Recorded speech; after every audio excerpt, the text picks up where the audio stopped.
Why so serious? Well, because we're going to talk about Batman now. I love this job. I do. I really do. Me too.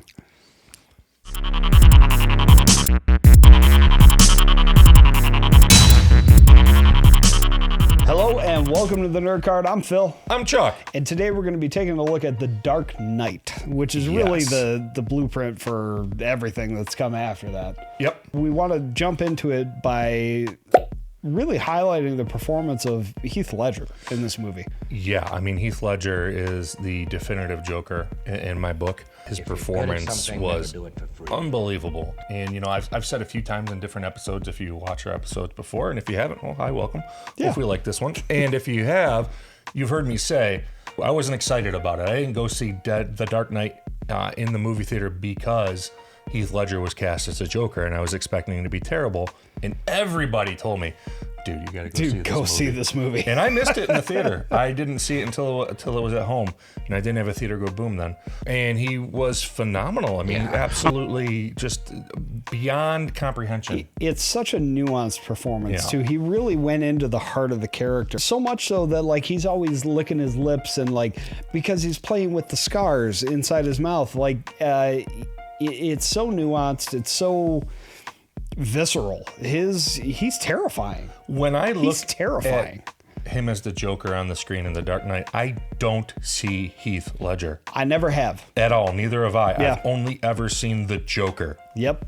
And to be able to do that as an actor is incredible. He disappears in the role. Yeah. It's the Joker. And, you know, he plays a version of the Joker that's in the comics and been in the cartoons, and he just destroys it. Because as you guys know, the Joker has multiple different versions throughout the run of the comics. 100%. And he plays one of those particular versions of the Joker, and he's the best that's ever been on screen. I can't disagree with that. Going back to him disappearing into the role, there is a scene where he doesn't have the makeup on, and you still can't see Heath Ledger. No, he's not Heath Ledger. He's the Joker. He's still the Joker. It's just incredible how he was able to pull that off. The changing of his voice and everything. He's just incredible. I mean, he's absolutely incredible in this movie. Yeah, I mean, compared to the other people who have played the role, head and shoulders above. I mean, Nicholson, Cesar Romero, Jared Leto. It doesn't matter. Yeah, we don't talk about none the of last those one. guys. I know, easy. None of those guys even compare. I know Nicholson gave him advice about playing the role when he first took the role, and it was like it can Nicholson affect you. Nicholson wasn't bad. No, he was a different version of the Joker. He was a different Joker from the comics. After Nicholson played the Joker, he was largely thought of as the best Joker, and Ledger crushed him. His performance. Yeah. And Ledger took his advice and got into it, and really got into it. And which does, by all accounts, affect of why he ended up passing away from an overdose. Sure. After this movie, because it wasn't that long after this movie came out that Heath Ledger left us. No, not at all. And you know, it's because he really, like you said, he disappears on screen, and his interaction with Bale in the movie is just it's magic. It's incredible. It's the chemistry they have as Batman and the Joker. Yeah. Is so believable. Oh, and it's 100% believable. Yeah, I feel terrible that we were robbed of the experience of having it happen again. Well, yeah, he was supposed to be in the third movie. It was supposed to revolve around the Joker, and you know they had to punt. Nolan had to punt after he died, and that's why we got Bane and a great performance by Tom Hardy, which was ruined by the end of the film. But that's a different story in another movie. Yeah, but totally. Heath Ledger, he's the best. He is. He was. He ever will be. Yeah. So, Phil, as you said, The Dark Knight, it really did lay the foundation for the modern superhero film that is out there today and has dominated the box office for going on 20 years. Sure. And what it did is it brought it into reality, right? Yeah. It made these larger-than-life characters actually happen within an actual city. Yes. Granted, Gotham is a fictional city, but it functions like a real city would. It does, yeah. The previous superhero films, whether it was Superman or the previous Batman movies or most of the trope that was a Marvel movie before them, because Marvel superhero movies before The Dark Knight, except for Blade, were trash. For the most part. Yeah, Spider-Man. You can put that. Okay. Spider-Man in there. Yeah, Totally right. Spider-Man did come out before. You're right. You did. Yeah. That's a good point. But it wasn't in the same. I wouldn't say that it was a foundation like this was. Right. Well, and even that, you take Spider-Man and he's in New York City, sure, but it takes a leap of faith to get there. With the Dark Knight series, and especially the Dark Knight movie, you can see how it could all potentially happen. Yeah. And more realism in this film than had been in before. Right. And not to say it's realistic, of course it's not, but it definitely, you can take that leap of faith a lot easier. Sure. With this movie. Well, and it helps because the Joker's the king of crime and Batman doesn't have superpowers. I think you and I. Yeah, no, that's huge. So that really helps make it something you could really imagine happening. I mean, granted, Batman does use technology that does not exist, or we don't think it exists. Not as much as Tony Stark does, though. No. But they built not upon by a long that. shot. Right? Idea, although it came out the same year, so they can't really say that they built upon that. But it came out after The Dark Knight. Well, and as we've said on multiple occasions, not even on camera, but just us talking, and Tony Stark and Bruce Wayne are basically the same guy. Yeah. He's the Batman of Marvel, Tony Stark is. Yeah, exactly. They just went a different way with the suit. Neither one of them have superpowers, but they do the best they can with what they have. But, while that Iron Man did come out in 2008, the storytelling in Iron Man pales comparison to the storytelling in The Dark Knight. Without a doubt. And I mean, as we've said several times already, a lot of that has to do with Heath Ledger's performance, but Christian Bale doesn't get enough credit. No, Christian Bale is a great Batman. We said in our Batman episode, if he didn't sound like he was taking a number 2 when he was Batman the entire time, he'd be almost unbeatable as Batman.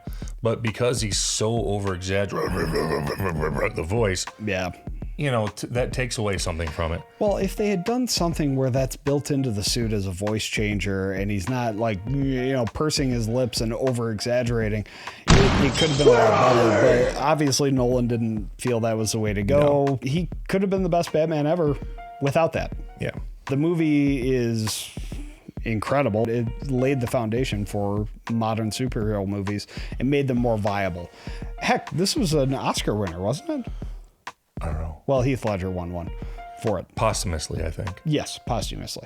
Yeah. So in my opinion, and I'm sure you share this opinion, Chuck, this is the absolute best Batman story told in cinema. Oh, yeah, 100%. It's the best live-action Batman story. And I say live-action because they have done a cartoon adaptation of The Dark Knight Returns. Yes. Which Dark Knight Returns, to me, is the best Batman story ever told in any medium. Sure. But for live-action, this takes the cake by a lot. It's not even close. Yeah, well, and you have others, like The Killing Joke, for instance, is an incredible movie.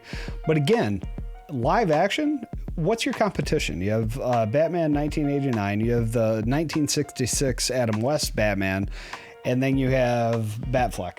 It's live action. The only competition are the other 2 movies in the trilogy. Yeah, no, you're absolutely right. And this one is the best of those, the head and shoulders. Batman Begins was very good. I mean, for me, Batman Begins was one that I didn't go see it in the theater. And I did. Heck, I went and saw that. I didn't even go and see that. My dad gave me a bootleg DVD of it. Right. We talked about that in our episode we did on Batman. Yeah, exactly. So for me, it didn't generate a lot of buzz, but obviously it was successful. And then The Dark Knight coming out was it was head and shoulders above everything else that came before it. The reason that this story is the best Batman live action story is because it transcends Batman and it transcends superhero genre. Sure. This is just a good thriller, period. You take Batman out of it. You just make him a millionaire who is a vigilante, and you are billionaire, whatever, and you make the Joker a rogue crime lord, and it's still a good movie. It's a great film. Yeah. So I think that's the reason of why this story is the best. You take that as the foundation, right? Is this the great thriller, and then you add in the superhero elements. Instead of being a rogue crime lord, you change the name to the Joker, add the Joker mannerisms. You cast Heath Ledger, who kills it. Yeah. Then instead of being a billionaire vigilante who takes things into his own hand, you make him Batman. Right, and you add in the Batman segments. Like if I could see that as maybe a process that Nolan used to write the film. I'm sure he probably didn't, but I could see that as a process on where you could write a story like that. He may have, because Christopher Nolan is very good at one thing, and that is thrillers and storytelling. Well, and story, yeah, the man writes great scripts and then directs great scripts, and you know he put the Nolan touch. That's why These trilogies all have the Nolan touch because he made them all, he wrote them all, directed them all. And then this, I can't back up 100% that he wrote them all, but he directed them all, and they all have his touch, right? All of his other films that he's made, he's got a wide library, and they're all good. Have that same kind of feel that this movie has, and he tells that story. And I think when you add that, and then you add the superhero element to it, this movie's a great movie regardless. Oh, superheroes. I completely agree, and just the fact that it's Batman and he's got, you know, you have all these rules, and he really does, especially within this, you know, the Dark Knight trilogy. He has those rules, and that's really what defines him as a character. And Nolan leans into that and challenges him at every turn, so that it makes for a great story. It makes for a thrilling story, and it's the best Batman movie ever in live action. Yeah, it's a masterpiece. Completely agreed. Every time that it comes on, I cannot wait to watch every second of it. You can always check us out on YouTube, Facebook, Instagram, Twitter, SoundCloud, Spotify, all that good stuff. We are out there. Share us with all your nerd friends so they can join in the party as well. And with that, we will say, what's on your nerd card?